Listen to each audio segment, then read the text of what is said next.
নমস্কার বন্ধুরা, আজ আবারও চলে এসেছি একটা নতুন রেসিপি নিয়ে আপনাদের সামনে।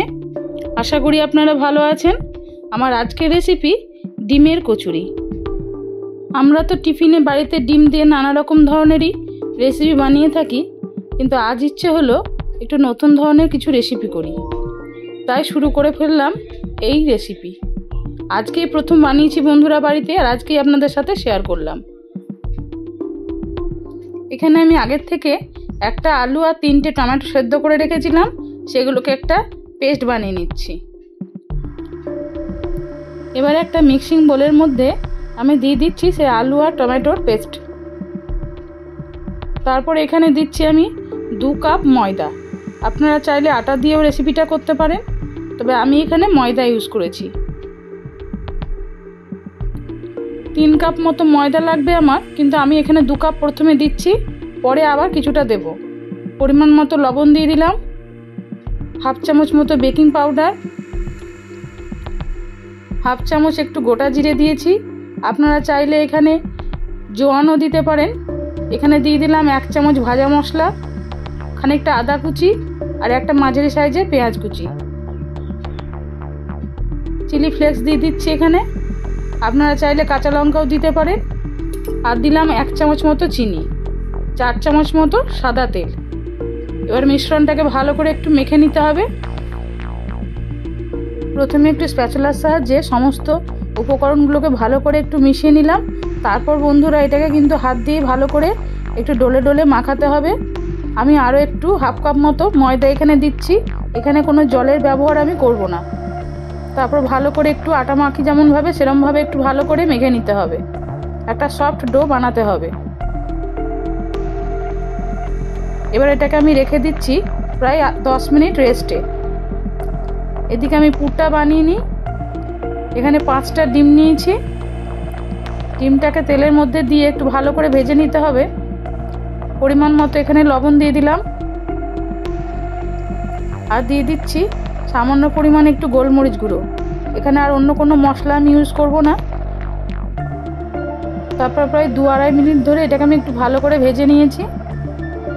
দেখুন বন্ধুরা, পুরটা তো তৈরি হয়ে গেছে। এবার ডোটাকে একটা থালার মধ্যে নিয়ে এটাকে ভালো করে আরও 5-7 মিনিট ধরে আপনাদেরকে এরমভাবে মাখাতে হবে। অল্প অল্প করে আমি ময়দা দিয়ে এরমভাবে মাখিয়ে নিচ্ছি। যতক্ষণ ধরে আপনারা মাখাবেন এটা তত নরম এবং খেতে মুচমুচে হবে। দেখুন বন্ধুরা, মাখানো তো হয়ে গেছে। এবার আমি এখান থেকে ছোট ছোট করে লেচি কেটে নিচ্ছি। এবার লেচিগুলো কাটা হয়ে গেছে বন্ধুরা। এবার আমি একটা একটা করে কচুরিগুলো বানিয়ে নিচ্ছি। প্রথমে অল্প অল্প করে একটু হাতের তলায় ময়দা নিয়ে এরমভাবে বাটির মতো একটা শেপ দিতে হবে। তারপরে তার মধ্যে পুরটাকে ভরে দিতে হবে। আমি যেরমভাবে বানাচ্ছি আপনারা এরমভাবে বানিয়ে দেখবেন, তাহলে একটু পুরো বেরোবে না এবং খেতেও বেশ ভালো হবে। এভাবে পুরটাকে ভরে দিয়ে একটু ময়দা মাখিয়ে নিতে হবে হাতের মধ্যে, যাতে হাতে লেগে না যায়। কারণ যেহেতু এটা খুব সফট একটা ডো, সেই জন্য আমি একটু ময়দা ইউজ করছি। এবার হাতের সাহায্যে এটাকে ফ্ল্যাট করে নিতে হবে। এরমভাবে চেপে চেপে দিলে চারিদিকে পুরটা ছড়িয়ে যাবে এবং দেখতেও ততটাই সুন্দর হয়েছে। দেখুন বন্ধুরা, এক্ষেত্রে চাকি বেলনার কোনো প্রয়োজন নেই, আপনারা হাতে এই শেপটা দিয়ে নিতে পারবেন।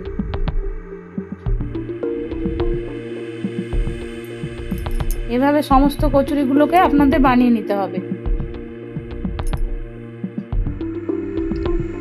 আমি আরেকটা আপনাদের বানিয়ে দেখাচ্ছি।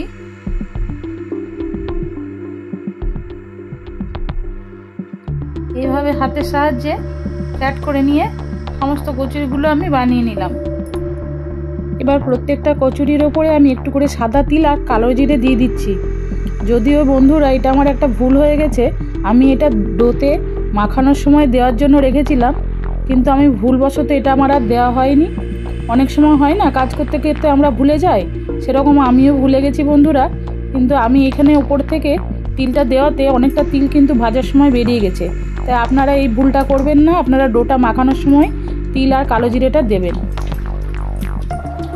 এইভাবে আমি তেলের মধ্যে এবার 2-3টে করে কচুরি দিয়ে দিচ্ছি একসাথে। আর এপিট ওপিট করে একটু মিডিয়াম আঁচে এগুলোকে একটু ভেজে নিতে হবে। প্রথমে তেলটাকে একটু হাই ফ্লেমে গরম করে নিতে হবে, তারপরে কচুরিগুলো দেওয়ার পর গ্যাসের ফ্লেমটা মিডিয়ামে রাখতে হবে। দেখুন বন্ধুরা, দেখতেও কতটা সুন্দর হয়েছে। শুধু একটাই সমস্যা, তিলগুলো একটু বেরিয়ে গেছে। কিন্তু এই কচুরির টেস্ট কিন্তু বন্ধুরা অপূর্ব হয়েছে। আপনারা একবার বাড়িতে বানিয়ে খেয়ে দেখুন, খুবই ভালো লাগবে। তৈরি হয়ে গেল ডিমের কচুরি, অপর দিক থেকে বেশ মুচমুচে আর ভেতরটা ততটাই নরম। আমার এই আজকের রেসিপি বন্ধুরা আপনাদের কেমন লাগলো আমাকে কমেন্ট করে জানাবেন। ভালো লেগে থাকলে লাইক করবেন, আর সাবস্ক্রাইব করার জন্য আপনাদের কাছে একান্তভাবে আমার অনুরোধ রইল। সবাই আপনারা ভালো থাকুন, সুস্থ থাকুন। আজ আসি, আবার অন্য কোনো রেসিপি নিয়ে আপনাদের সামনে আবার একদিন ফিরে আসব। নমস্কার।